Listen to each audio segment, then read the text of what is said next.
Inequality is everywhere.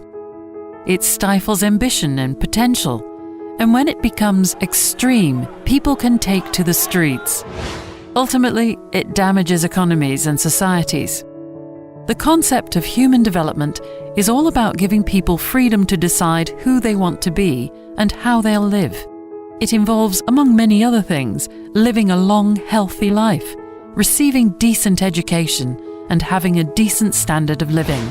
In 2019, Human Development Report studied inequalities in human development, revealing 5 important results.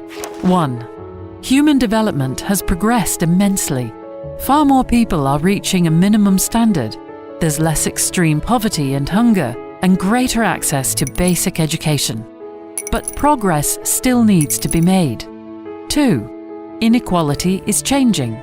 30 years ago, there was massive inequality in the most basic aspects of life. Many children didn't survive their first years or have any education. These gaps are closing rapidly, but new types of inequality are emerging fast, while richer populations have much greater access to university education and much better health at older ages.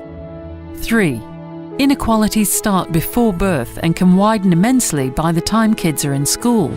From then on, these inequalities can grow across lifetimes, driven by deep imbalances in political and economic power.